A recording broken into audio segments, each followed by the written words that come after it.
Yo, what's up guys? It's your boy Jay from Is It Bodyweight, and I'm going to be running you through 5 tips and mistakes that I made in my journey and hopefully you can learn from so you're progressing quicker. Tip number 1, make sure you drill the basics. You need to understand this because I get it. You look at calisthenics, there's all these fancy movements and you want to do all of these skills so quick, but understand it's a long journey. What you want to do is drill your basic pull-ups, push-ups, dips, squats. If it's body weight or weight, whatever you want, make sure you're doing the basic movement patterns so you can build basic strength to build up to the big skills. I know what it's like. You look at all these cool things, you want to do it, but it's not going to happen straight away. You need to build a good foundation before you actually try to get into mad strength. Tip number 2, choose which type of body weight training you want to do. Is it the strength side with skills? Is it the hypertrophy side where you want to build as much muscle as possible? Is it the freestyle side where you do all the mad skills jumping off the bar and stuff? For me, I'm trying to drill my skills as much as possible in my first year, and then I can focus on building more muscle after I've got my skills. What you need to understand is there are 2 different types of training. If you're going for your planche, your front levers, you're going for maximum effort every time you're doing this. What you got to understand is a lot of these things are strength training. So you have to compromise in some way from a hypertrophy standpoint if you're going for your skills. Or you'll have to compromise your skills in order to build as much muscle as possible, because these things have different systems that they use. Tip number 3, let yourself recover. I don't know how to stress this enough because I didn't do it. You get excited, you want to go to a workout every day, then you get addicted, it gets toxic. But what you need to understand, when we're working out, what we are doing is tearing muscle fibers in order for them to recover.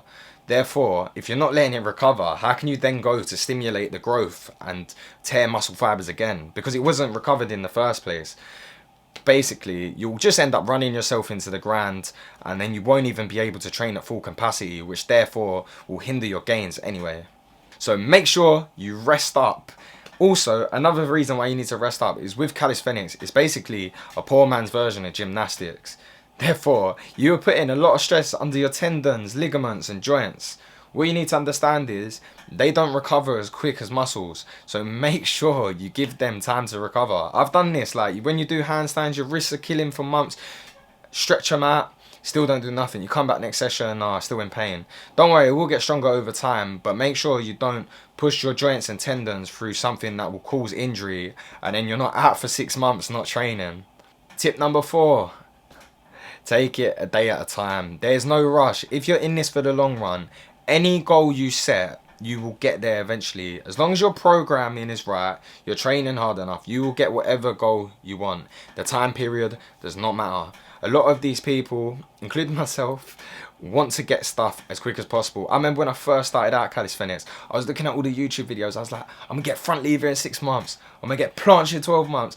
I'm like, probably 9 months into calisthenics training, pushing 10, I still can't front lever, but it don't bother me. Trust me, you get to the stage where you don't care because you know you're committed to this in the long run, so you'll get there eventually anyway.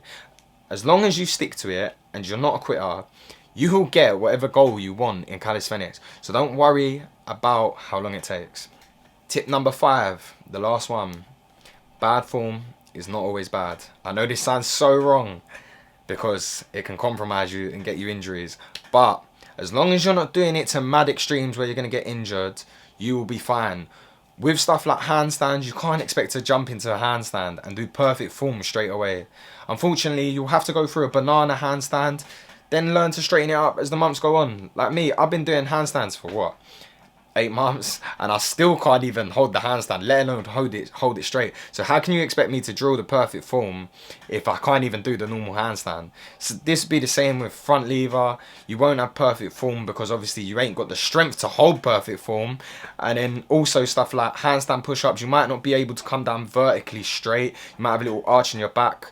But this is obviously because you haven't got the strength for it. And with bodyweight training, we haven't got the manipulation to just drop the weight by 5 kg. Unfortunately for us, we have to adapt the exercises to the best degree that we can. It's not always the perfect way to train. Like we have to go through partial range of motion sometimes. Sometimes we have to separate exercises into 2 different movement patterns. Unfortunately, that's the one downside with calisthenics. The leverages and stuff cannot be changed so easy.